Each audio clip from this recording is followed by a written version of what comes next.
తెలంగాణ ప్రభుత్వానికి సుప్రీంకోర్టులో ఎదురుదెబ్బ తగిలింది. బీసీ రిజర్వేషన్లపై హైకోర్టు విధించిన స్టేను సవాలు చేస్తూ తెలంగాణ ప్రభుత్వం సుప్రీంకోర్టులో స్పెషల్ లీవ్ పిటిషన్ దాఖలు చేసింది. అయితే పిటిషన్ను విచారించేందుకు సుప్రీంకోర్టు నిరాకరించింది. ప్రస్తుతం ఈ అంశం హైకోర్టులో పెండింగ్ లో ఉన్నందున విచారణకు స్వీకరించలేమని స్పష్టం చేసింది. స్థానిక సంస్థల ఎన్నికల్లో బీసీలకు 42% రిజర్వేషన్లు కల్పిస్తూ జారీ చేసిన జీవో నెంబర్ 9పై హైకోర్టు స్టే విధించిన సంగతి తెలిసిందే. హైకోర్టు ఉత్తర్వులను సవాలు చేస్తూ తెలంగాణ ప్రభుత్వం సుప్రీంకోర్టులో ఎస్ఎల్పీ దాఖలు చేసింది. ఈ పిటిషన్ పై ఇవాళ విచారణ జరిపిన జస్టిస్ విక్రమ్నాథ్, జస్టిస్ సందీప్ మోహతా ధర్మాసనం ఈ పిటిషన్ ను కొట్టేసింది. కావాలనుకుంటే ప్రభుత్వం పాత రిజర్వేషన్ల ప్రకారం ఎన్నికలకు వెళ్లవచ్చని సూచించింది. సుప్రీంకోర్టు ఆదేశాలతో సంబంధం లేకుండా తదుపరి విచారణ చేపట్టాలని హైకోర్టు సూచించింది. మెరిట్స్ ప్రకారం విచారణ కొనసాగించాలని పేర్కొంది.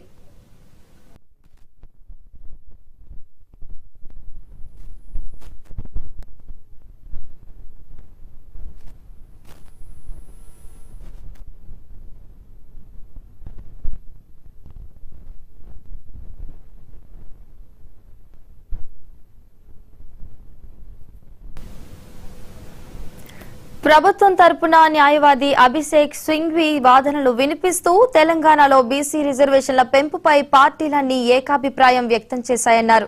తెలంగాణ బీసీ బిల్లులకు రాష్ట్రపతి, గవర్నర్ ఆమోదం ఇవ్వలేదని కోర్టుకు వివరించారు. రిజర్వేషన్లను నిర్ణయించుకునే అధికారం రాష్ట్ర ప్రభుత్వానికి ఉందని, శాస్త్రీయంగా కుల సర్వే నిర్వహించామన్నారు. డేటాబేస్ ఆధారంగా రిజర్వేషన్లు నిర్ణయించుకోవచ్చని ఇందిరా సహాని కేసులో సుప్రీంకోర్టు స్పష్టం చేసిందని, దేశంలో ఎక్కడా లేని విధంగా పకడ్బందీగా సర్వే నిర్వహించామని కోర్టుకు తెలిపారు. గవర్నర్ బిల్లు పెండింగ్ లో పెట్టడం వల్ల ఈ పరిస్థితి వచ్చిందని, ఏకాభిప్రాయంతో ఆమోదించిన బిల్లును గవర్నర్ పెండింగ్ లో పెట్టారని కోర్టుకు వివరించారు.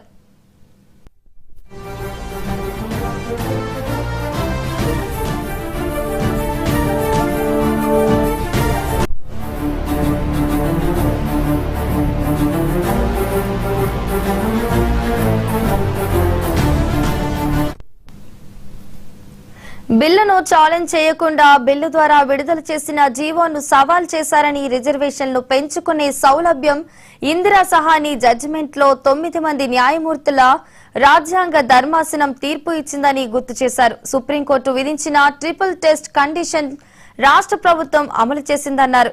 డెడికేటెడ్ కమిషన్ ద్వారా సర్వే జరిపి అన్ని వర్గాలతో విస్తృత సంప్రదింపులు జరిపి ఎంపిరికల్ డేటా సేకరించిందని, కమిషన్ సిఫారసు ప్రకారం రిజర్వేషన్లు నిర్ణయించామన్నారు. బీసీ జనాభా డేటా ఆధారంగానే బీసీల రిజర్వేషన్లు పెంచినట్టు కోర్టుకు వివరించారు. దీనిపైన స్టే ఎలా విధిస్తారు? హైకోర్టు మధ్యంతర తీర్పులో ఎలాంటి సహేతుక కారణాలు లేవన్నారు. ఎంపిరికల్ డేటా ద్వారా ట్రిపుల్ టెస్ట్ నిర్వహించి రిజర్వేషన్లు పెంచుకోవచ్చని గౌలీ కేసులో సుప్రీంకోర్టు తీర్పు చెప్పిందన్నారు.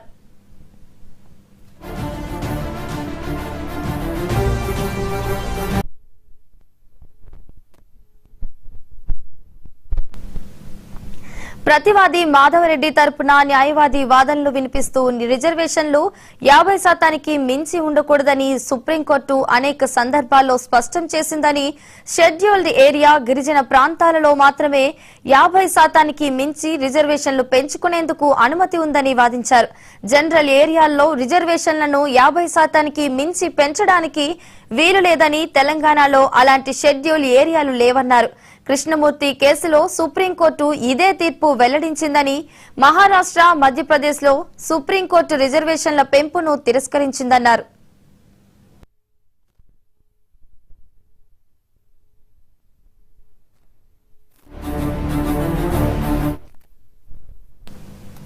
బీసీ రిజర్వేషన్లు కల్పించాకే స్థానిక ఎన్నికలకు వెళ్తామని రాష్ట్ర ప్రభుత్వం స్పష్టం చేసింది. ఈ నేపథ్యంలో సుప్రీంకోర్టులో ఉన్న ఒక ఆప్షన్ పూర్తయింది.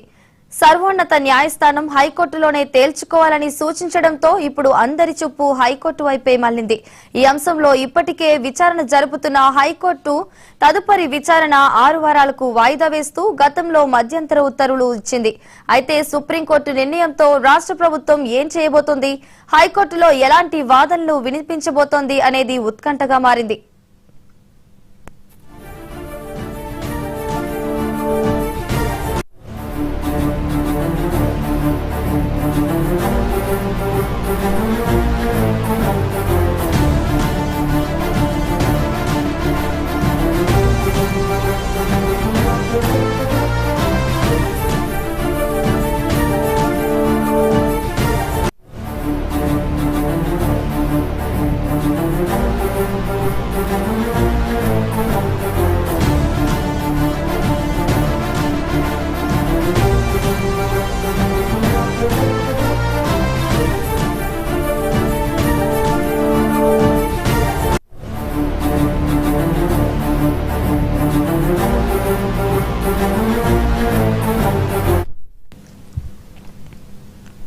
శ్రీశైలం క్షేత్రాన్ని